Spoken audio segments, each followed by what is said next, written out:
عرش اعظم کا وہ مہمان لیے بیٹھی ہیں، یعنی وہ نائب رحمان لیے بیٹھی ہیں۔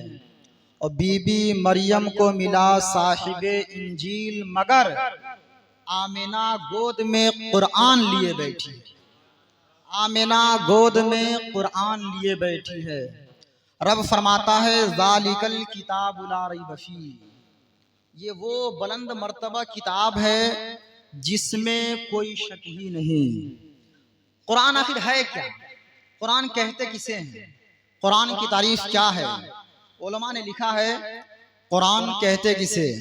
القرآن منزل علی الرسول والمکتوب فی المصاحف والمنقول عنہ نقلا متواترا بلا شبہ۔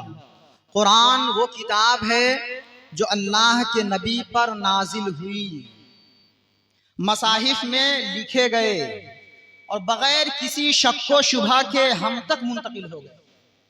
جیسا اس روز نازل ہوا تھا آج بھی ویسا ہی ہے اور قیامت تک ویسا ہی رہے گا، اس میں کوئی شک نہیں ہے۔ کائنات میں بڑے بڑے علماء، بڑے بڑے فقہا، بڑے بڑے محدثین پیدا ہوئے۔ امام بخاری کو لاکھوں حدیثیں یاد تھی، بخاری شریف جیسی عظیم الشان کتاب لکھ دی، مگر ان کا یہ دعویٰ نہیں ہو سکتا کہ یہ کتاب ایسی ہے جس میں کوئی شک نہ ہو۔ امام مسلم نے مسلم شریف لکھ دی، مگر یہ دعویٰ نہیں کہ اس کتاب میں کوئی شک و شبہ کی گنجائش نہیں۔ اپنے وقت کا چاہے جتنا بڑا عالم ہو، جتنا بڑا محدث ہو، جتنا بڑا فقیہ ہو، کوئی بھی کتاب لکھا ہو، ان کا یہ دعویٰ نہیں ہوتا کہ اس میں کوئی شک و شبہ نہیں۔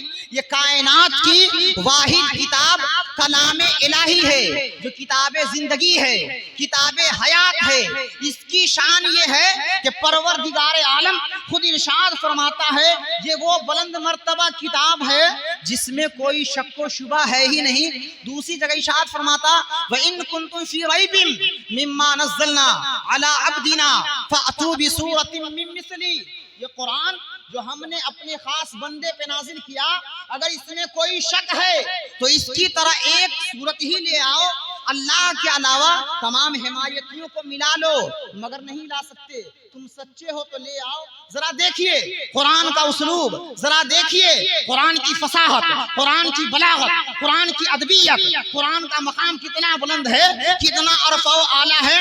اب دیکھیے وہ زمانہ خیر القرون ہے، وہ زمانہ ادبا کا زمانہ، بلغا کا زمانہ، فصحا کا زمانہ، ہر طرف عربی ادب کے تنتنے ہیں، عربی کلام کے تنتنے ہیں۔ ایسے عالم میں جہاں بڑے بڑے فصحا، بڑے بڑے بلغا، بڑے بڑے ادبا موجود ہے، ایسے نظام میں اب دیکھیے کعبۃ اللہ شریف کا دروازہ ہے، دروازے پہ شاعر کا کلام چسپا ہوتا ہے۔ وہ چیلنج ہوتا ہے کہ کوئی شاعر اس سے بڑھیا کلام لکھ لے آئے تو اس کے کلام کو کعبہ شریف کے دروازے پہ لٹکا دیا جائے گا، آویزاں کر دیا جائے گا۔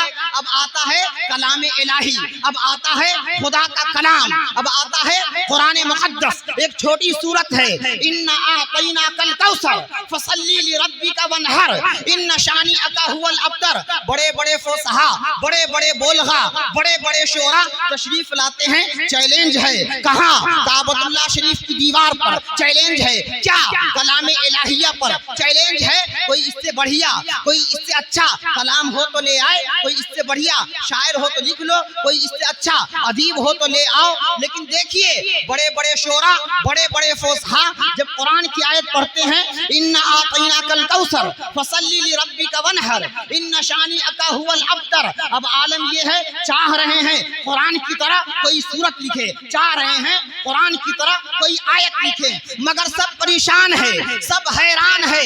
اخیر میں ایک شاعر آتا ہے جو بڑا ادیب ہے، بڑا فصیح ہے، بڑا بلیغ ہے۔ وہ لکھتا ہے اِنَّا أَعْطَيْنَاكَ الْكَوْثَرَ فَصَلِّ لِرَبِّكَ وَانْحَرْ إِنَّ شَانِئَكَ هُوَ الْأَبْتَرُ إِنَّ هَذَا لَيْسَ بِكَلَامِ الْبَشَرِ۔ یہ وہ کلام ہے جو کلام الہی ہے، اللہ کے علاوہ کسی انسان کا کلام ہے۔ یہ کلام الہی کی اثر آفرینی، یہ ہر زمانے میں معظم رہا ہے، ہر زمانے میں مقدس رہا ہے۔ تو قرآن جیسا نازل ہوا ویسا اب بھی تھا، اب بھی ہے، اور قیامت تک ویسا ہی رہے گا۔ تو قرآن پڑھیے، قرآن کتاب زندگی ہے. عام انسان کو تو چھوڑ دیجئے, آخری گفتگو ہوا, ایک حدیث پاک سن لیجئے. صحابہ کرام کا مجمع ہے. مجمع کیسا رہا ہوگا؟ ایسی محفل رہی ہوگی, نورانی محفل رہی ہوگی, خوشگوار محفل رہی ہوگی. فرق اتنا ہے کہ وہ صحابہ کرام کا جھرمٹ تھا اور کائنات کی سب سے عظیم شخصیت مصطفیٰ جان رحمت جلوہ فراز ہیں. مسجد نبوی شریف ہے, یہ بھی مسجد ہے, تمہاری نورانی ماحول ہے, منظر حسین ہے, خوبصورت منظر ہے. اب ذرا تصور کیجئے وہ محفل کتنی خوبصورت ہوگی, کتنی عظیم ہوگی. مصطفیٰ جان رحمت سامنے جلوہ فراز ہے, صحابہ کرام کا جھرمٹ ہے. ایسے ماحول میں صحابی رسول حضرت عبداللہ ابن مسعود بغل میں بیٹھے ہیں. اللہ کے نبی نے کہا عبداللہ ابن مسعود ذرا قرآن سناؤ. اب ذرا دیکھیے, آقا فرما رہے ہیں صحابی رسول سے, اپنے غلام سے کہ قرآن سناؤ. کیا عظیم بات ہوگی. قرآن جائیے عبداللہ ابن مسعود کے مقدر پہ. سرکار نے کہا عبداللہ ابن مسعود قرآن سناؤ. کہا یا رسول اللہ, غلام کی یہ شان کہ قرآن سنائے. آقا نے کہا دل چاہتا ہے محبوب کا کلام, خالق کا کلام اپنے کسی صحابی سے سن لوں, سناؤ تو ذرا. اب ذرا دیکھیے, صحابی رسول حضرت عبداللہ ابن مسعود ہے, قرآن پاک کی تلاوت ہوتی ہے, قرآن پڑھ رہے ہیں, 4واں پارہ سورہ نساء پڑھ رہے ہیں. فرماتے ہیں کہ میں قرآن کی تلاوت کرتا جا رہا تھا, ایک آیت آتی ہے فَكَيْفَ إِذَا جِئْنَا مِنْ كُلِّ أُمَّةٍ بِشَهِيدٍ وَجِئْنَا بِكَ عَلَى هَؤُلَاءِ شَهِيدًا. قرآن میں رب فرماتا ہے کہ اے محبوب, ہر گروہ سے ہر امت سے ایک گروہ ہوگی, کچھ لوگ ہوں گے جنہیں گواہ بنا لیا جائے گا اور تمہیں ان سب پہ گواہ بنا دیا جائے گا. حضرت عبداللہ ابن مسعود فرماتے ہیں میں قرآن پاک کی تلاوت کر رہا ہوں, کلام الہی کے اثر آفرینی دیکھیے, کلام الہی کی تلاوت ہو رہی ہے, سننے والے سید الانبیاء ہیں, پڑھنے والے حضرت عبداللہ ابن مسعود ہیں. فرماتے ہیں جب میں قرآن کی یہ آیت پڑھ رہا تھا فَكَيْفَ إِذَا جِئْنَا مِنْ كُلِّ أُمَّةٍ بِشَهِيدٍ وَجِئْنَا بِكَ عَلَى هَؤُلَاءِ شَهِيدًا.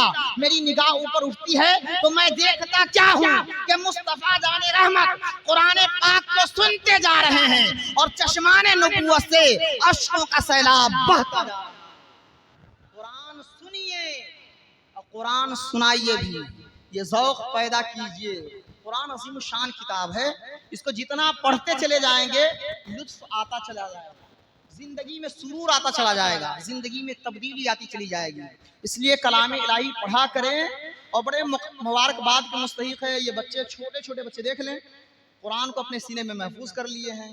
کتنی عظیم شان بات ہے کہ اتنے چھوٹے چھوٹے بچے قرآن پاک کو اپنے سینے میں محفوظ کر لیے.